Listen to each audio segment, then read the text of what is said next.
Hi, I'm Yamuna, aka Hinduitive, and I'm here to intuitively break down some astrology for you.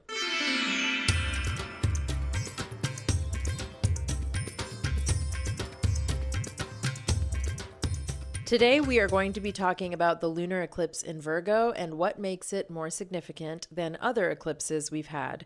We're also going to talk about the eclipse season that is ending and what it means for what we're moving into. Finally, we're going to talk about the other energy that's surrounding this eclipse happening in Virgo on March 13th. And we're going to talk about the Mercury retrograde that's peppering the energy, the Venus retrograde that has begun to pepper the energy already, and Neptune moving into Aries, along with the Saturn opposition and Uranus opposition. So if that sounds exciting to you, stick around. First, let's talk about the energy of eclipse season. Eclipses are always powerful times in astrology because they are very transformative points and they are significant of a lot of endings and beginnings. This is a very sensitive time where the veil is very thin, so we experience a lot of literal loss. A lot of people can pass away. This is a time when you want to keep an extra close eye on pet health and on your own health. We're at a critical juncture right now with the lunar eclipse in Virgo and the solar eclipse in Aries. The solar eclipse in Aries will occur on March 29th. By the end of this video, hopefully you'll have the clarity you need to move through the next 2 weeks with ease and the next 6 months with a plan. So first, let's talk about Mercury retrograde in Aries. Now, Mercury is setting the stage for some intense introspection. When Mercury is retrograde, we feel the need to reassess, reconsider, and reactivate the things that we're passionate about. When Mercury is retrograde, we experience delays, miscommunications, and the opportunity to reassess our goals, plans, and ideas.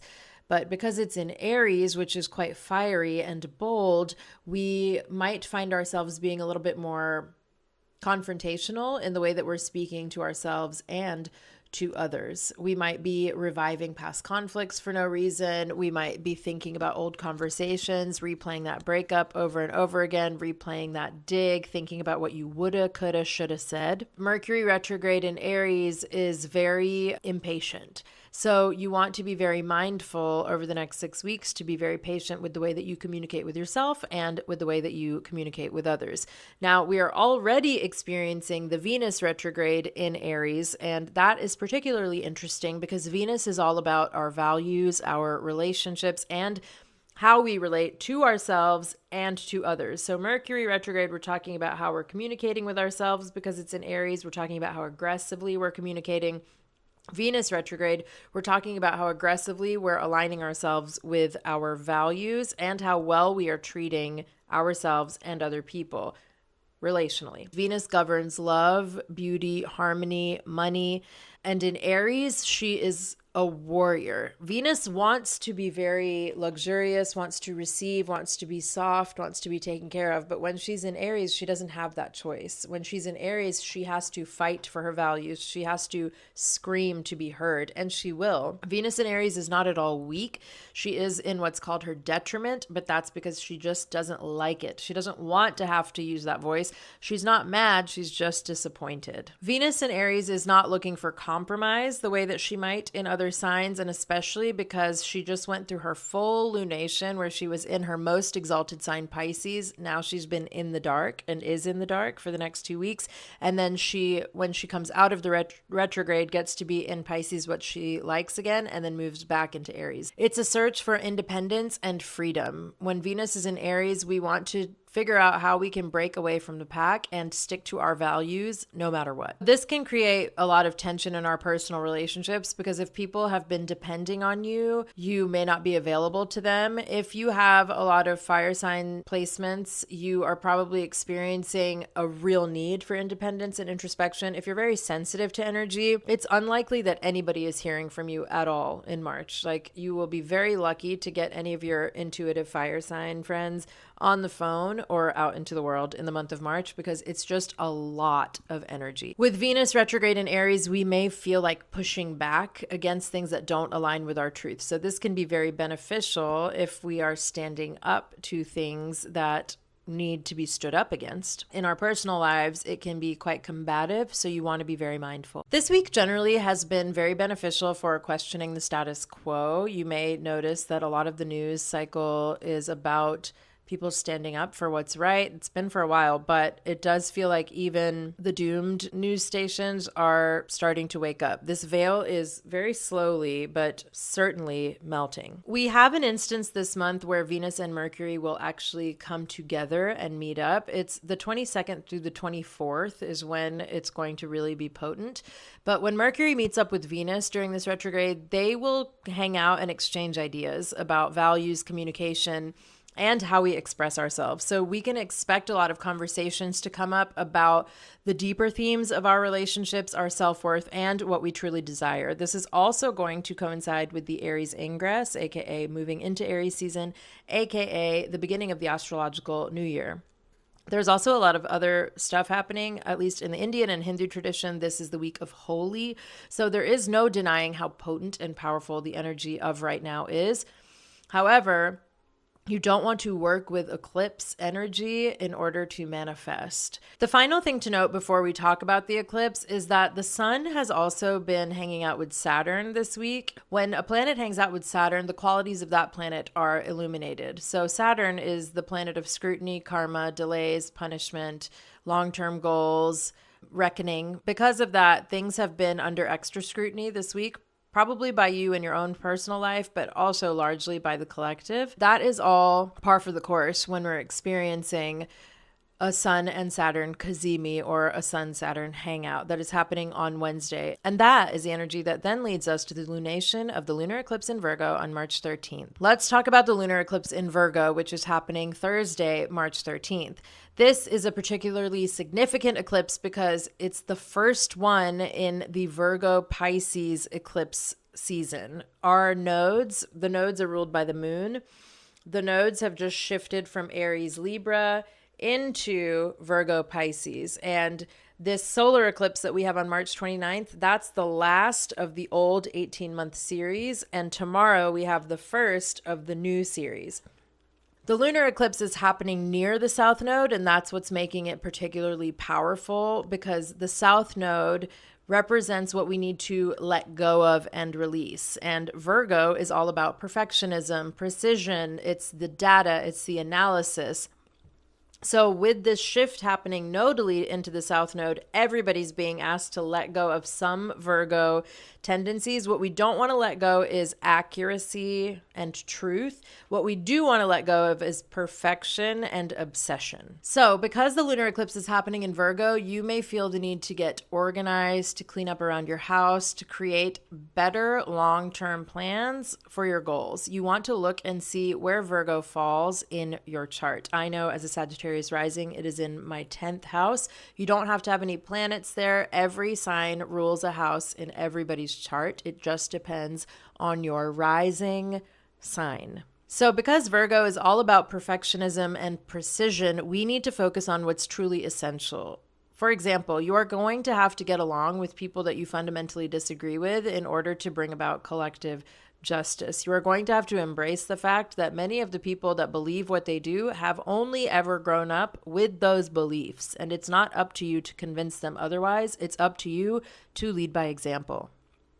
In our personal lives, we may feel like we can finally let go of unrealistic expectations, especially in whichever house Virgo rules in your chart. And this is a great time to be health conscious because Virgo rules health. So let go of being overly critical, accept that progress is not linear and that you want progress over perfection. For example, if this is illuminating a career or dating house for you, you might think you have to be perfectly put together with the perfect sound, the perfect setup to put anything out. But no, the next 2 years of your life are about just saying what needs to be said, expressing yourself however you need to express yourself.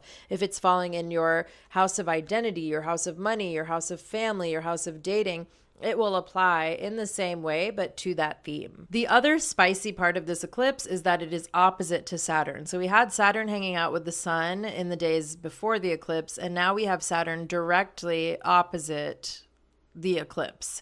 When a transit is an opposition, when a planetary body is opposite another planetary body, it's very energy. Okay, so Saturn is guns drawn, walking slowly up to the eclipse. And it's like, Saturn is like, hey, Buster, don't you think you should be more critical of that? But the eclipse is like, no, we're working on letting go of all that stuff. So be aware that you are going to be hypercritical of everybody else and of yourself right now, because also Mercury and Venus are retrograde, right? Well, Mercury is in the shadow, but Mercury retrograde soon come. The eclipse is in opposition to Saturn, and that's going to make you feel a little bit inadequate. It will also hopefully make some of our leaders feel inadequate. I do think this eclipse season is going to bring some very significant endings, ones that will kind of put a pause on things and will kind of tamper down the panic that we're feeling right now about how quickly things seem to be escalating towards war. I've said for a couple of years now that 2025 does look likely for war, and so does 2026, but America is always at war, and I don't know exactly how that's going to manifest, so I don't want anybody to panic about it. For now, just embrace where you can let go of perfection, do your due diligence of calling your reps every day and participating in the collective, and let go of the fact that you didn't do it in the exact perfect way every single day. Just do something. Saturn is the planet that allows us to be for real and allows us to, yes, be critical of ourselves, but also to be strict about easing up on ourselves, to understand that we've been doing the work and we deserve what's coming to us. On top of that, this eclipse is also opposite Neptune, the planet of illusion and haze. Neptune is moving into Aries for the first time in over 150 years. It takes about 15 years for Neptune to move through a sign. And Neptune is also the planet of spirituality. Pluto has also moved into Aquarius, and America is very obviously going through her Pluto return and her reckoning. Paired with Neptune moving into Aries, spirituality is inevitable, and you need to embrace it. You are embracing it by being here, but you need to embrace how all-encompassing it is probably meant to be in your life, and you also need to embrace the idea that spirituality is the only survival through this. You may survive it, but not as easily as you would with spirituality. So the good news is that even though we are sitting opposite Neptune and Saturn for this eclipse, we are in a sextile, which is a good transit, to Uranus, which is the planet of innovation, invention, and suddenness. It can be the planet of volatility, but Uranus is in grounded Taurus at the moment, so it will likely bring some relief. We will probably continue to hear about things being overturned and deemed illegal that the administration is doing in your personal life. This could be something like, I don't really know where to go, and then boom, you get a big offer, you get that interview, and the next step is very clearly laid out to you.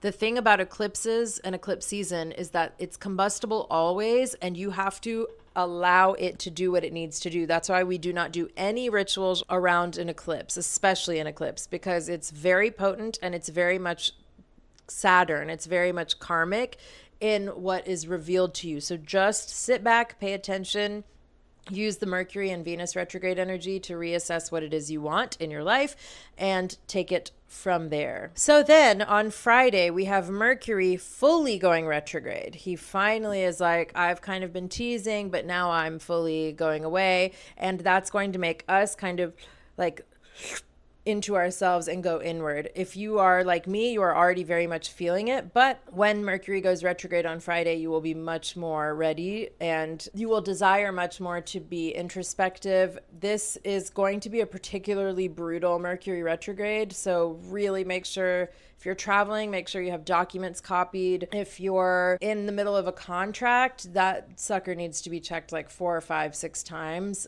Because Neptune is moving into Aries, it's like very aggressive, hazy mistakes. So think, running into a door or getting into a small car accident. It's that kind of like, oh my God, I was daydreaming and I got into a wreck, or I wasn't paying attention and my sleeve caught on fire. It's that kind of stuff. So especially because of Aries, there's a lot of fire energy. So be very mindful of that. Then when Mercury stations retrograde on Friday, we're going to go inward. We're going to want to tie loose ends up. You just want to go back and check everything. You need to revitalize your plan. And wherever Virgo is, because of this first lunar eclipse in Virgo, what you want to do is make sure that you are saying goodbye to perfection in that area of your chart and saying hello to a long-term plan. Then with the solar eclipse in Aries on March 29th, you will see for sure what has left, and you will be able to reflect on the last 18 months, what has left, and then you will be prepped and ready to go for this new Virgo, Pisces nodal shift and eclipse season. If you are feeling confused at all about what to do for the eclipse season, or just generally what to do in your life or on your spiritual path, I implore you to get a reading with me. I love helping people with this. I have a lot of experience in a lot of realms of spirituality, have gone on my own spiritual path for the better part of 20 years, and I am really good at using my intuition, tarot, and astrology along with mediumship to help you figure out what the next best thing is for you. You can book through my website or the link in my Instagram bio. If you want to just get a feel for what I'm like, subscribe to the YouTube channel or become a member on my Patreon, which is free. Or if you're feeling generous, it's a donation of $4.44 a month. I do whatever I am called to do over there. It's usually spell work, manifestation methods, general musings. We're starting a book club for the spring equinox, live readings, full moon readings, new moon readings. Whatever I feel like I can offer you is what I offer you. So if you are not in a position to get a reading, or you're not quite sure if that's right for you, I highly recommend that you join our community over there. It is positive, and I love leading it, and I love to have people be a part of it. So as we navigate this eclipse season, peppered with this retrograde energy and all of this Aries insanity, I just want you to focus on letting go of what no longer serves you. I do not want you to do any spell work or manifestations. Unless you have a daily ritual that you do every day, that's fine, but nothing new. Just see what falls away and see what comes in. You might be surprised. Don't commit to anything for real until around May 1st. Just have fun in the meantime. The energy is powerful and scary, but it is transformative. So if you take advantage of it, I know it can be good for you. But above all, let's just do our best. Bye.